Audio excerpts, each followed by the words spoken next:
We're in the thick of the Winnipeg Baroque Festival, and since March 30th, there's been no shortage of incredible concerts featuring music from Baroque masters alongside some of lesser-known gems that deserve their time in the spotlight.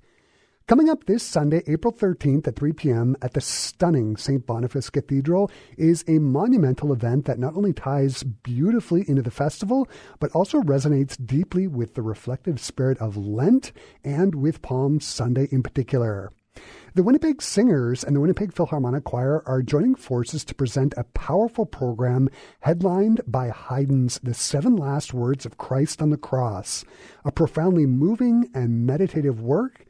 Also on the program, Bach's cantata Christ Lay in Death Bonds, the first cantata he composed for the Easter season, and the motet The Righteous Perishes, a piece once attributed to Bach, but now known to be the work of Johann Kuhnau. This promises to be a concert rich in introspection and spiritual depth, perfect for Holy Week, and performed by two of Winnipeg's finest choirs. And joining me here in the Classic 107 studio are Maestro Yuri Klaas, who will be conducting the performance, Donalyn Grills, who sings the alto solos, and Glynis Corkle, past president of the Winnipeg Philharmonic Choir's board and chorister in the ensemble. Hello to you all. So great to have you here. Good afternoon, Chris. Good Great to be here. I want to first ask how the collaboration of the two choirs came about. I'm sure that both choirs have several members in common. What was the thinking behind joining forces, and what are the choral forces needed for the Haydn? This can be a Yuri answer, I think. Well, I wasn't sure who you're asking. Well, as I'm a conductor of both choirs, it's quite natural that sometimes we get together and sing together. Mm-hmm. And it's not the first time, of course. Over the years, more than 25 years, we've done several collaborations, and the first one was on actually my debut concert with the Winnipeg Symphony Orchestra in April 2005, and we apparently performed Bach's Cantata No. 4 with Winnipeg Singers and Winnipeg Philharmonic Choir on stage. And we've done some Rachmaninoff's Vespers jointly, so it's a very good idea to combine the two choirs together. It benefits both groups because we get the good force of singers to offset the wonderful force of orchestra. And as you mentioned, yes, we need a big, powerful choir for singing this oratorio. Mm-hmm. Glynis, as somebody who's been on the board for a number of years in the past, is it a logistical nightmare to put the two choirs together regarding scheduling and whatnot? I wouldn't say it's a nightmare. It certainly can be a challenge to bring together two groups with the various differing rehearsal schedules, et cetera. However, we have administrative and board support on both ends, and we communicate very well. I mean, let's face it, Winnipeg is a choral community. It's a small community. We all cross paths, not just in our two choirs, but in various other ways. So it's very easy for us to talk, and we talk regularly. As a matter of fact, we got together and talked about what could the marketing for this look like, and how the logistics. Our rehearsal venue was the same place. That worked out really well, and so yeah, it's actually. There's no nightmare. Which is good. I want to talk about the Haydn. There's a few incarnations of the Seven Last Words of Christ. I was actually introduced to this work through the string quartet version, which is actually the second incarnation. The choral version that you're going to be performing on Sunday is the third version. It was written in 1796. Yuri, can you talk about the structure of the seven sections or sonatas that make up the work? Sure. It's a very interesting history behind the creation of the piece. As you mentioned, the string quartet version. The first version was actually the orchestral version. Then Haydn wrote the string quartet version, and apparently there is a piano version exists, and it's supported by the conductor. So the current oratorio version actually consists of 10 movements.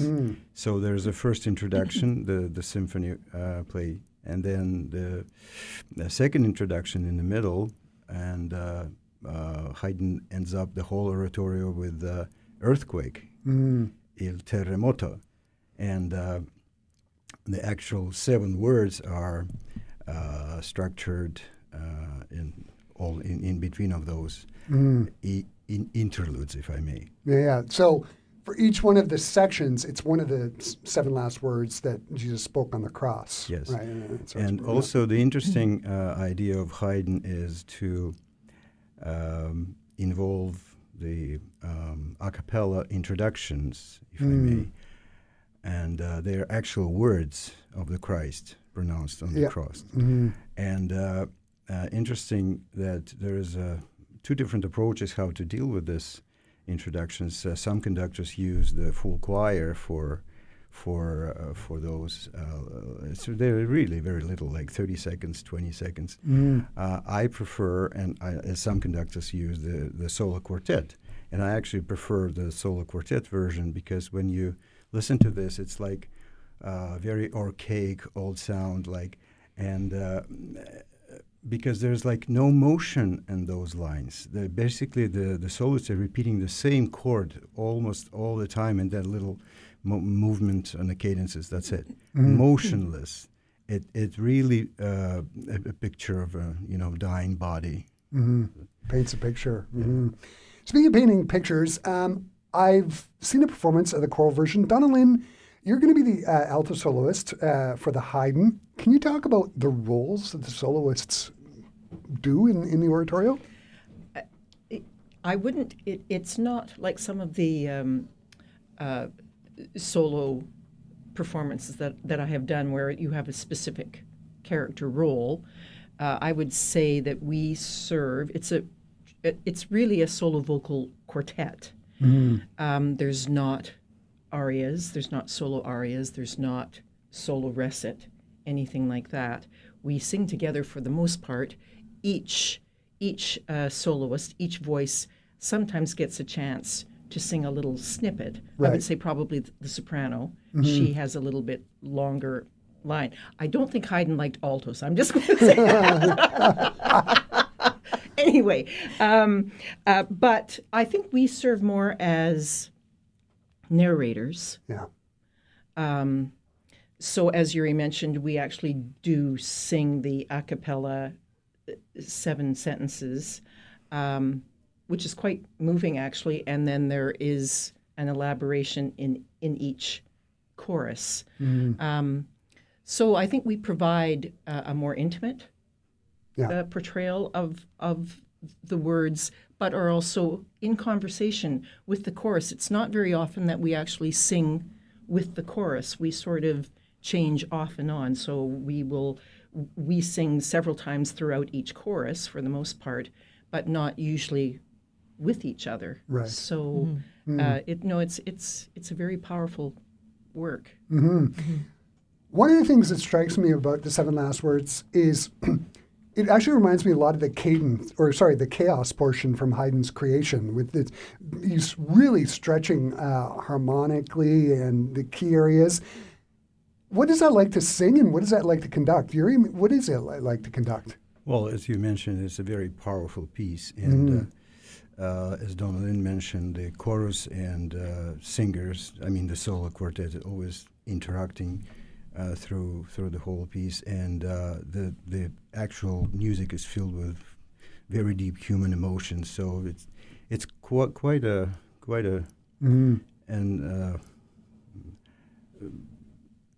Yeah, it's fantastic. And for the singers, what is it like to sing? Is it difficult? Like, are some of the key areas that he goes to hard to get? I would say, speaking from the quartet's perspective and having to do the little meditations, I guess, the introductions of each sentence, because I believe he's written each movement in a different key, has he not? Yes. Yeah, that's been interesting. I don't know Glynis, do you find the choral? It's not been difficult not necessarily, no but difficult wouldn't be the right word, but it's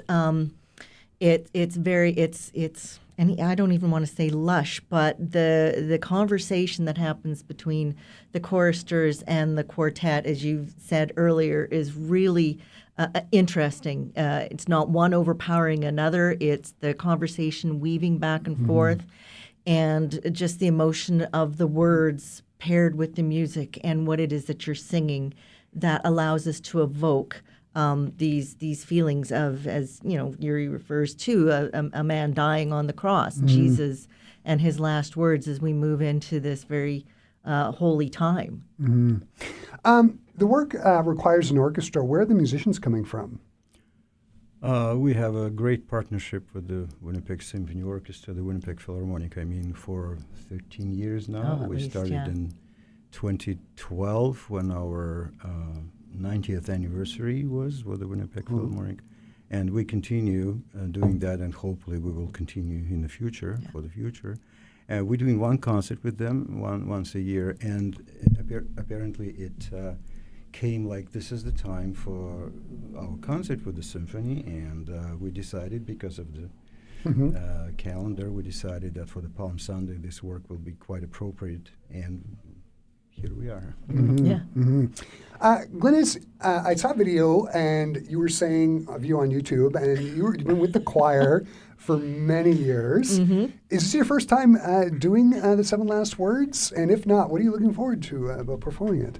To my recollection, although, I mean, this is, what did I figure out? This is my 36th season. To my recollection, this is the first time I've done this piece.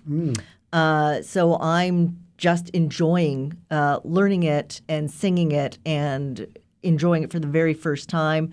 The opportunity to sing it with the symphony, always the chance to sing with the symphony or any larger work or larger artistic ensemble is just a ton of fun. So, yeah, it's quite surprising, though, when we get to do something that's new after all these years that I've been singing with the choir. I want to turn to the Bach BWV 4, Christ Lay in Death's Bonds. It's a choral cantata based on a Lutheran hymn of the same name.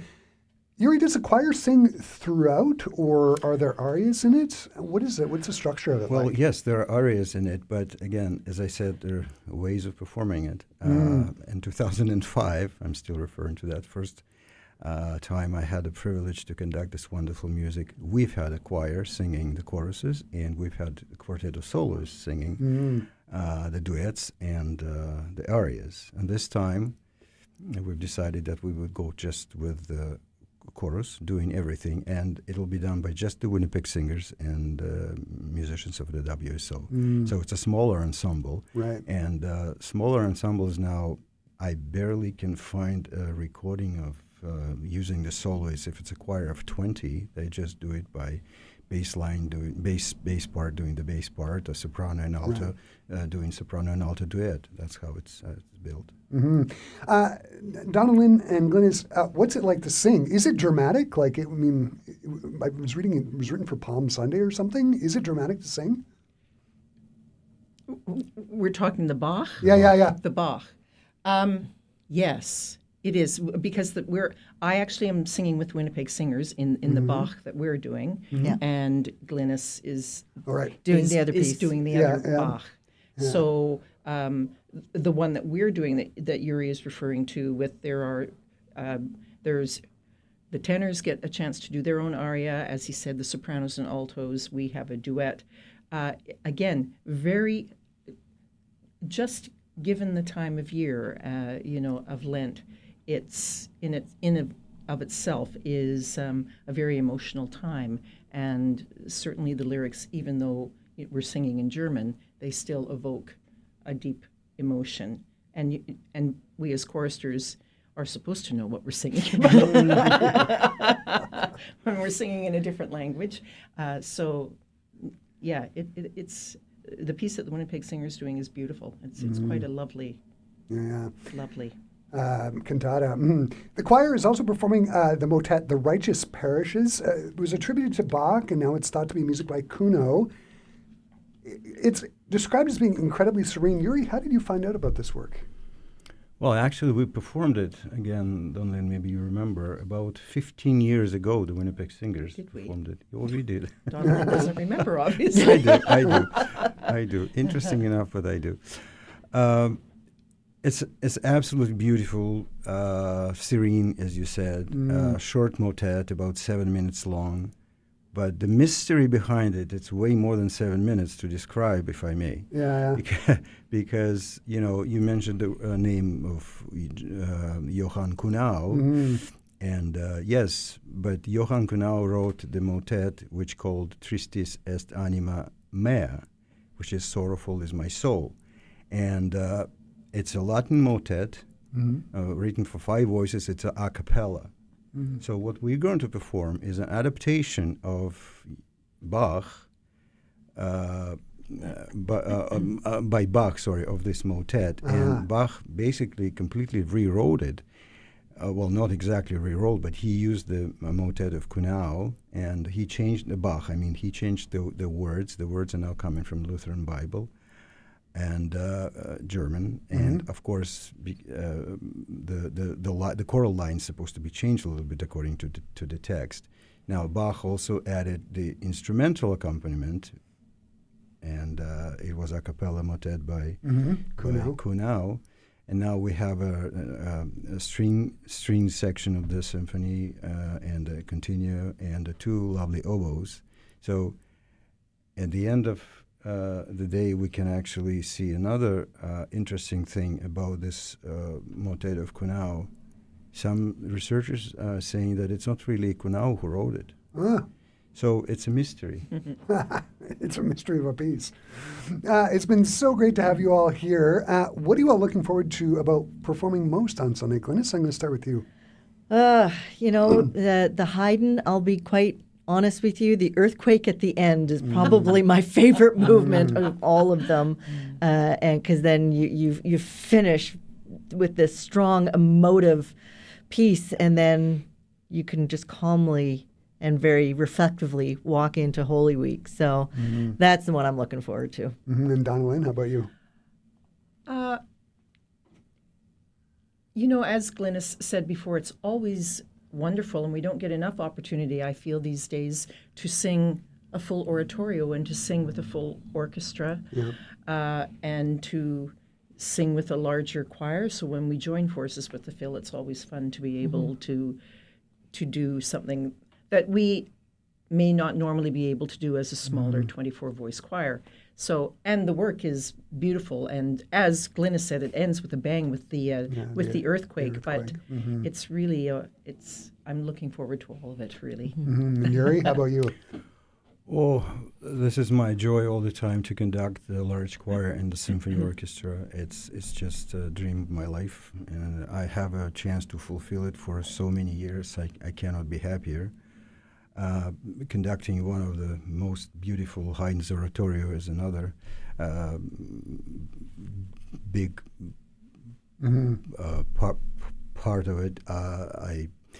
I've conducted this oratorio many years ago with the church choir in a very much smaller scale, and now I have in my hands, if I may, the 70-voice choir brilliantly singing, and beautiful orchestra brilliantly playing, and I'm conducting it. What could be better? Fantastic. Yuri, Donalyn, and Glynis, this has been a real treat. The concert on Sunday sounds like it's going to be just amazing. Thanks so much for taking the time to stop by and talk to me today. Thanks for having us. Thank you, Chris. Thank you. For our Classic 107 listeners, the Winnipeg Philharmonic Choir and the Winnipeg Singers concert, The 7 Last Words of Christ, takes place this Sunday, April 13th at 3 p.m. at St. Boniface Cathedral. For more details, visit winnipegsingers.com or thephil.ca, or you can go to classic107.com. I've embedded a direct link to the show page and the article about the concert you can find up there now. Thanks again. Thanks. Thank you. Thank you.